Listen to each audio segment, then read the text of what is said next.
শুরু করছি প্রিয় বেগম উপন্যাস পর্ব 4। লিখেছেন পুষ্পিতা পেমা। শাহজাহান সাহেব আর শেরতাজ সাহেব উদ্বিগ্ন চোখে তাকায়। শাহজাহান সাহেব দাঁড়িয়ে পড়ে, উৎকৃষ্ট গলায় জানতে চায়, এসব কি শেরতাজ? আসসালামু আলাইকুম আব্বাজান। পুত্রের হাতে হাত মিলিয়ে শাহজাহান সাহেব বলে ওঠেন, ওয়ালাইকুম আসসালাম পুত্র। কি করে হয়েছে এসব? চিন্তিত হবেন না, বসুন। আগে বলুন, আসার পথে আপনার কোনো অসুবিধা হয়নি তো? না, কেন অসুবিধা হবে? কেন জিজ্ঞাসা করছো? পলাশপুরে দক্ষিণা ঘাটে ডাকাত হামলা হয়েছে বেলা 2টা ঘটিকার সময়। আপনি সে পথেই আসছিলেন, তাই জানতে চেয়েছিলাম। কি বলো, আসার পথে কই? এসব তো শুনলাম না। শুনবেন কি করে? পুলিশের হুঁশিয়ারিতে সবাই পালিয়েছে, দলবল সহ। আমরা তখন বেশ দূরে জাহাজে নিরাপদ অবস্থানরত ছিলাম, দূরবীন ধারা দেখছিলাম। আর এ বলদ কি কইছে? থাকা লোকটির দিকে দৃষ্টিপাত করে প্রশ্ন ছুড়ে শাহজাহান সাহেব।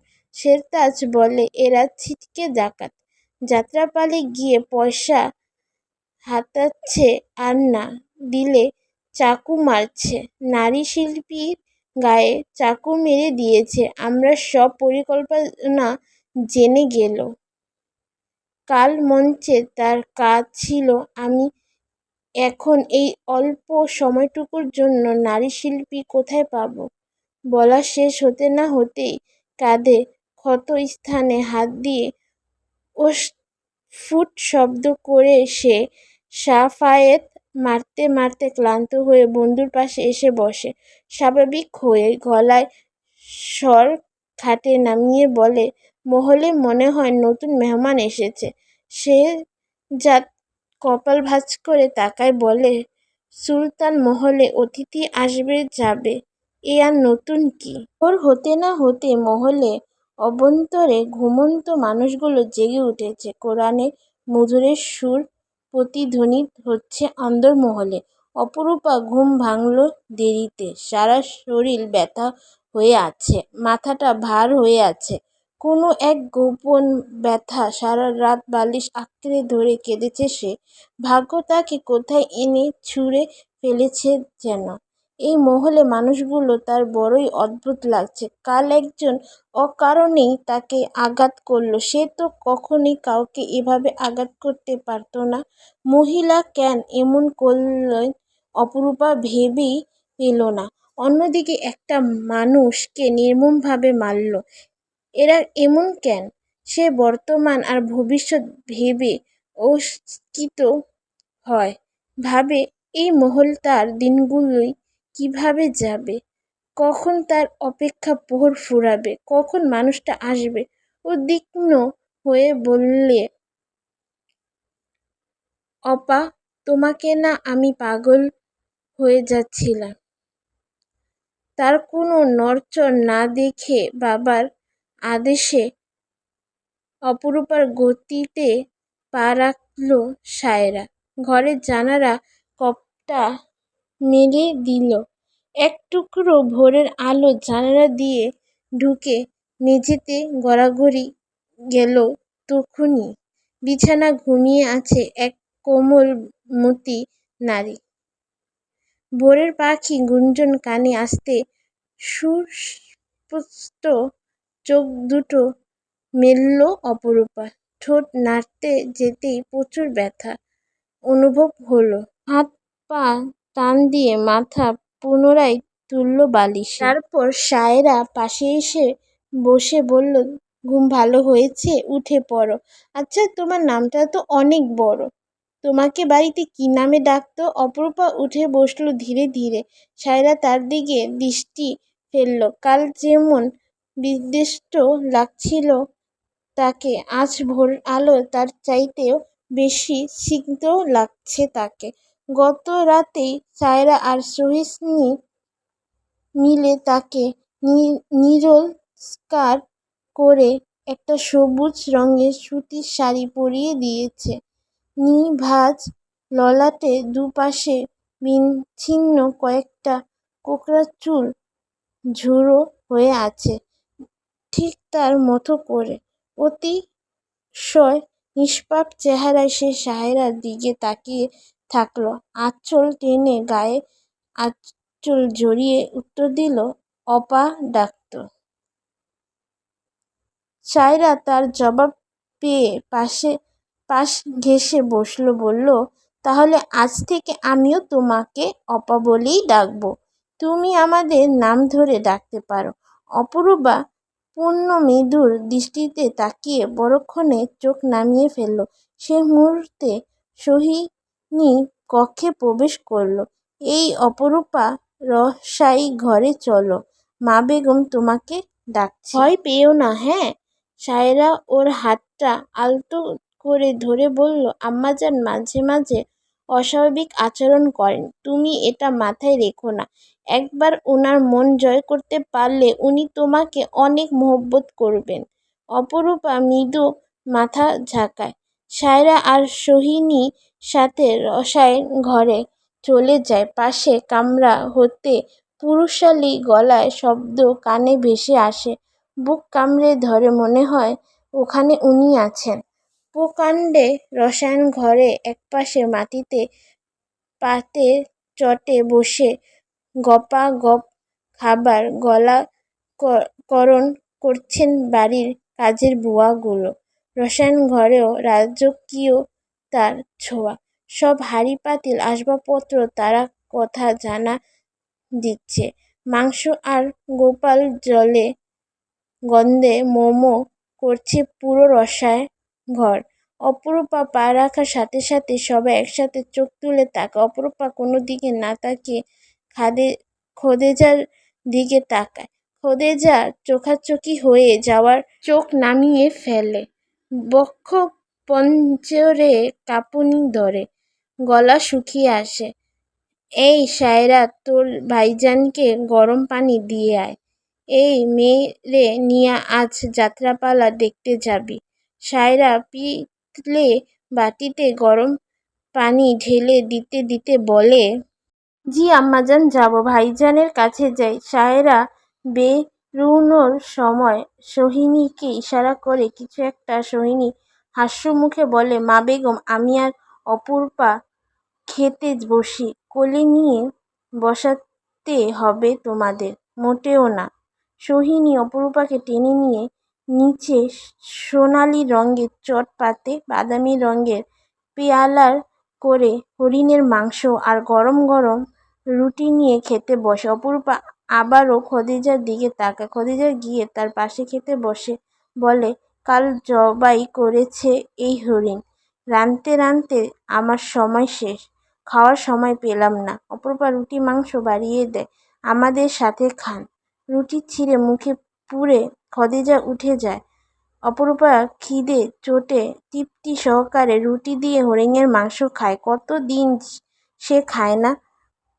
6 বছরের বাচ্চাটিকে নিয়ে তার মা আসে। সে মূলত সোহিনীরও মা, তবে আপন মা নয়। তার নিজের মা হয়েছে গত বছর।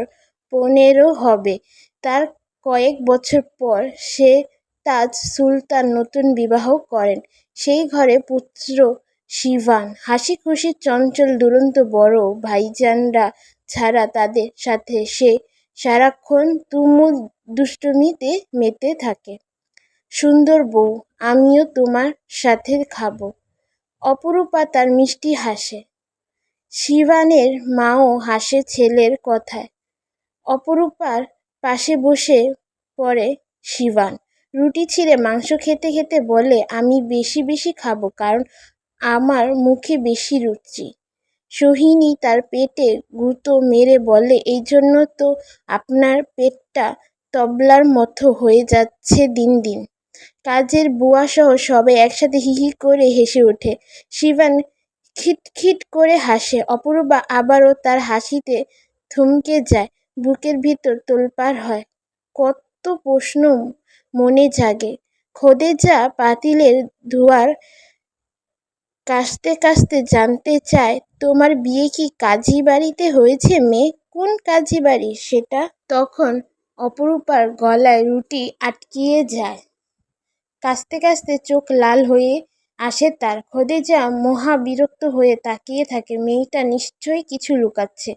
শেহজাদের ঘরে ঢুকায় সময় সাফায়েতের মুখামুখি পড়ে যায় সায়রা। সুপ্রভাত সাফায়েত ভাই। সুপ্রভাত সায়রা বানু। সায়রা রেগেমেগে গলায় বলে ওঠে, বানু ডাকবেন না, আমার ভালো লাগে না। আমার বড়ই ভালো লাগে। ভাইজানের ঘুম ভেঙেছে? হ্যাঁ। সায়রা উকি দেয়। তাজ চোখ উপর হাত রেখে মাথা টেনে শুয়ে আছে। কালকের জখমের তার শরীর অবশ্যন উজ্জ্বল সুকুমার চেহারায় ফ্যাকাশে রং ধারণ করেছে। সায়রা সাফায়েতকে প্রশ্ন করে, আপনি নাকি আপনার দেশের বাড়ি চলে যাচ্ছেন, তা কবে? মনে হচ্ছে তুমি বেশ খুশি হবে আমি চলে গেলে। শেহজাদ হাত সরিয়ে বোনকে দেখে মনোযোগ দিয়ে কতক্ষণ শোনে। ভাইকে চোখ মেলতে দেখে সায়রা চুপ হয়ে যায়। আম্মাজান অনুমতি দিয়েছেন, আমরা আজ যাত্রাপালা দেখতে যাব ভাইজান। সাফায়েত শেহজাদের দিকে তাকায়। দুজনেই বাঁকা হাসে। সাফায়েত বলে, আজ মঞ্চ সাজবে না? সায়রা কৌতূহল দৃষ্টি নিক্ষেপ করে। কেন সাজবে না? কাল নারীশিল্পীর গায়ে চাকু মেরেছে সন্ত্রাসীরা, সে হাসপাতালে শহীদ আছে। সায়রা মন খারাপ হয়। শেহজাদ কথা বলে এইবার। কাল মহলে মেহমান এসেছে শুনলাম। কোথাকার সে? দক্ষিণা ঘাট থেকে আব্বাজান নিয়ে এসেছেন, এইটুকু জানি। আপনি ঠান্ডা পানি ছোবেন না ভাইজান। সাফায়েত ভাইজানের সাথে খেতে চলুন, আসুন। আব্বাজান আর বড় চাচা আপনাদের জন্য অপেক্ষা করছে। সাফায়েত হেসে পেট হাত বুলিয়ে বলে, আজ কি হরিণের মাংস দিয়ে চলবে? তুমি আসার সাথে সাথেই তো মাংসের ঘ্রাণ পেলাম। খাদ্যরসিক সাফায়েতের কথা সায়রা আর শেহজাদ হাসে। সায়রা বেরিয়ে যাওয়ার পথ থেমে যায়, ছোট করে বলে, হরিণের নয়, হরিণ। সাফায়েত হাসে। শেহজাদকে তাড়া দিয়ে বলে, উঠে পড়ো ভাইজান, খিদে তো আর তর্স মানতেছে না। সাফায়েত বলল, এটা শেহজাদকে? শেহজাদ আদেশি সুরে বলে, তুমি যাও, আমি আসতেছি। মহলের ভিতরে হাঁটতে হাঁটতে নিজের কক্ষ দিকে পা বাড়ায়। অপরূপা, কি সুন্দর এই মহলটি। একদিন সময় করে সায়রা আর সোহিনীর সাথে পুরো মহল ঘুরে দেখবে সে। একজন পুরুষের পদধ্বনি টের পেল সে। পরিচিত আত্মরের গন্ধ নাসিকাগ্রান্ত ভেদ করে। এক ছুটে সে আড়াল করে দাঁড়ায়। মোটা গোলাকার অস্তমেতর পেছন, কম্পিত বুকে হাত চাপা দিয়ে চোখ বুজে থাকে। শেহজাদ থামে, প্রখর দৃষ্টিতে তাকায়। দেখতে পায় যে সবুজ শাড়িটা দেখা যায়। কিছুক্ষণ নীরবতা হয়ে দাঁড়িয়ে থাকে, তারপর ভঙ্গিতে হেঁটে চলে যায়। অপরূপা ধীরে ধীরে উঁকি দিয়ে সুদিক শহীদে সুকুমার পুরুষটির গমন দেখে।